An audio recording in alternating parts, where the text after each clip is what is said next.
Hello everybody, you're welcome back to the show this week.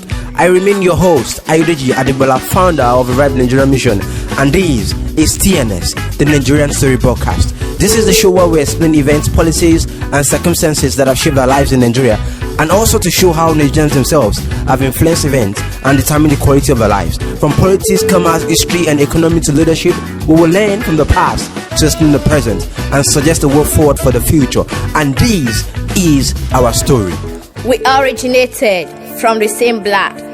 As infants, mother carried us in her arms and we sucked the milk running out of her chest. Mother Africa trained us to be our brother's keeper, but reverse is the case. We now eat the flesh of our flesh, drink the blood of our blood. Like Cain and Abel, blood shares blood's blood. Like Judas Iscariot, brothers now betray brothers. Strangers now use brothers to destroy brothers. Siblings are the reason behind the saying, if there's no enemy within, the one outside cannot hurt you. Why do we detest our own blood? Why should we destroy our brotherhood? Why do we prefer strangers to brothers? Why are we frenemies? You're welcome to our second episode, tagged Captain Frederick Lugard and the Law of Romance. And today we'll be discussing the topic Captain Frederick Lugard in Kano Empire.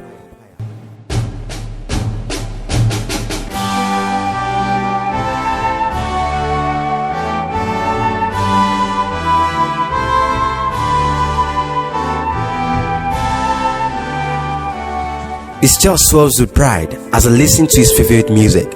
Sir Frederick Lugard, a highly decorated officer of unquestionable patriotism, born on 22nd January 1858 in India into the family of a clergyman, Reverend Frederick Lugard, and was brought up in England. He joined the army in 1878, served in several capacities, and was awarded the Distinguished Service Order in 1887 because of his meritorious performance during war. Just like other men, Lugard was no exception. He was rejected by the British woman whom he fell in love with in India, an experience that almost drove him to commit suicide.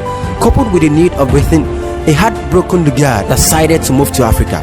He fought and bled at the Kurunga War in 1888 and became the military administrator of Uganda in 1819 to 1892. He was sent to West Africa, where he was commissioned to raise a native force to protect British interests in the hinterland of Lagos colony against French aggression, and was later appointed High Commissioner of the newly created Protectorate of Northern Nigeria on 1st of January 1900. In Kano, the struggle started when Lord Lugard declared a protectorate over much of Sokoto Caliphate, and in return, the Sultan angrily turned down all diplomatic ties with him. In a message to Captain Lugard, the Sultan of Sokoto Aitaru outlined his uncompromising opposition to British invasion and occupation. When he wrote, "I do not consent that anyone from you should ever dwell with us. I will never agree with you, and I will have nothing ever to do with you," he wrote. As a result, a military campaign was launched called Kano Sokoto Expedition, which started in Zaria at the end of January 1903, led by 24 British soldiers. The expedition was joined by African soldiers numbering between 700 and 800 from the West African Fourth Line Force, which marched on Kano, a city under the jurisdiction of Sokoto. The soldiers met with stiff resistance at the walled town of Bedejid, but citizens were unable to prevent the British forces from capturing Kano because its emir Aliyu had traveled to Sokoto and had left the town defenseless. Frederick Lugard appointed the emir's younger brother as a new emir, and when the rightful emir returned, he was captured by the British forces moving towards Sokoto. Aliyu was exiled to British military base at Lokoja and remained there until his death 20 years later in 1926. The point is, you can outrun what is running after you, but not what is running in you. I don't blame Lugard for going into war against Kano because he was carrying out orders and he was working for his queen.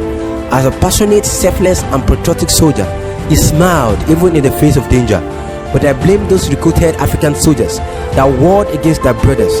No wonder they say, if there is no enemy within, the one from outside cannot hurt you. Believe me, without Africans, Lugard couldn't have won the battle and will be a paper tiger.